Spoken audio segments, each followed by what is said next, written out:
आपकी जेब के लिए कितना फायदेमंद होगा सोना, चांदी, शेयर बाजार, म्यूचुअल फंड। 2025 में आपके पैसों की बढ़त क्या होगा फायदे में। साल 2025 का साल वित्तीय दृष्टिकोण से कई बदलाव लेकर आएगा। कई निवेशकों के लिए ये साल खुशियों और लाभ का हो सकता है अगर वो सही दिशा में अपने पैसे निवेश करते हैं। सोना, चांदी, शेयर बाजार और म्यूचुअल फंड जैसे पारंपरिक निवेश क्षेत्रों में भी कुछ प्रमुख बदलाव देखे जा सकते हैं जो आपकी जेब के लिए फायदेमंद साबित हो सकते हैं। आइए हम इन तीनों विकल्पों का गहराई से विश्लेषण करते हैं। सोना और चांदी, सुरक्षित निवेश का विकल्प। सोने और चांदी को हमेशा से एक सुरक्षित निवेश के रूप में देखा जाता रहा है। 2025 में भी ये प्रीशियस मेटल निवेशकों के लिए महत्वपूर्ण साबित हो सकते हैं। वैश्विक बाजार में आर्थिक अनिश्चितता, मुद्रास्फीति और वित्तीय संकटों के बीच सोने और चांदी के दामों में वृद्धि हो सकती है। सोने के लिए क्या हो सकता है? वैश्विक आर्थिक तनाव। 2025 में यदि कोई वैश्विक संकट या महंगाई बढ़ने का अनुमान होता है तो सोने की कीमत में बढ़ोतरी हो सकती है। जैसे 2008 की आर्थिक मंदी के दौरान लोग अपनी संपत्ति को सुरक्षित रखने के लिए सोने की ओर रुख करते हैं, वैसे ही 2025 में भी ऐसा हो सकता है। दीर्घकालिक दृष्टिकोण। अगर आप सोने में निवेश करते हैं तो ये एक सुरक्षित दीर्घकालिक निवेश हो सकता है। 2025 में सोने की कीमतों में 10 से 12% की बढ़ोतरी देखने को मिल सकती है। चांदी का रुझान। चांदी की कीमतों में भी 2025 में वृद्धि हो सकती है, खासकर इलेक्ट्रॉनिक उपकरण और इंडस्ट्रियल उपयोग की मांग बढ़ने के कारण। चांदी की कीमतों में 8 से 10% की बढ़ोतरी हो सकती है, जिससे ये निवेशकों के लिए एक अच्छा विकल्प बन सकता है। क्या करें? अगर आप सुरक्षित निवेश चाहते हैं तो सोने और चांदी में निवेश कर सकते हैं, लेकिन ध्यान रखें कि इनकी कीमतों में उतार चढ़ाव हो सकता है, इसलिए सतर्क रहें। शेयर बाजार, अधिक जोखिम अधिक लाभ। शेयर बाजार में 2025 में उतार चढ़ाव हो सकता है, लेकिन इसके साथ ही अच्छा लाभ भी मिलने की संभावना है। भारतीय शेयर बाजार ने पिछले कुछ सालों में काफी वृद्धि की है और आने वाले समय में भी कुछ क्षेत्रों में जबरदस्त वृद्धि देखी जा सकती है।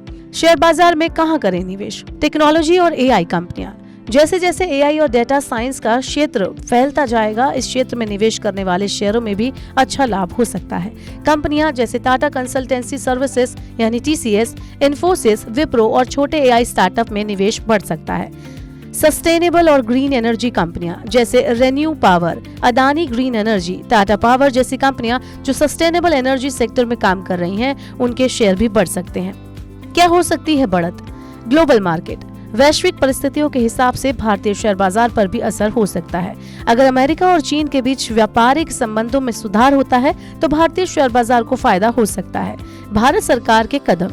2025 में सरकार द्वारा उठाए गए सुधारात्मक कदम जैसे कि नए व्यापारिक नियम, एफडीआई निवेश और बुनियादी ढांचे के निवेश को लेकर शेयर बाजार में तेजी देखी जा सकती है। अगर आप शेयर बाजार में निवेश करना चाहते हैं तो जोखिम को ध्यान में रखते हुए इन्वेस्ट करें। तकनीकी और सस्टेनेबल कंपनियों में निवेश करना अच्छा विकल्प हो सकता है।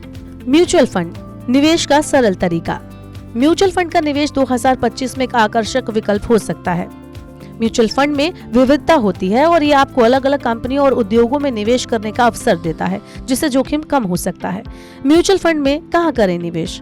Large cap fund. बड़े और स्थिर कंपनियों में म्यूचुअल फंड अच्छे ऑप्शन हो सकते हैं, जैसे SBI blue chip fund, HDFC top 100 जैसे लार्ज कैप फंड। ये फंड स्थिर रिटर्न देने के लिए जाने जाते हैं।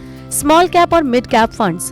इन फंड्स में निवेश करने से रिटर्न ज्यादा हो सकता है, लेकिन इसमें जोखिम भी ज्यादा होता है। Axis small cap fund, Kotak emerging equity fund जैसे फंड में भी निवेश करने की संभावना हो सकती है। ग्रीन और सस्टेनेबल फंड जैसे निपॉन इंडिया ईएसजी फंड जो पर्यावरण, सामाजिक और प्रशासनिक पहलुओं पर ध्यान केंद्रित करता है।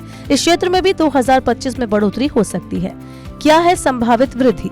म्यूचुअल फंड में 2025 में 10 से 15% की वृद्धि हो सकती है अगर सही सेक्टर और कंपनियों में निवेश किया जाए। अगर आप म्यूचुअल फंड में निवेश करना चाहते हैं तो एक्सपर्ट्स की सलाह लेकर निवेश करें। लार्ज कैप, मिड कैप और ग्रीन फंड्स में विविधता पूर्वक निवेश करना एक अच्छा विकल्प साबित हो सकता है।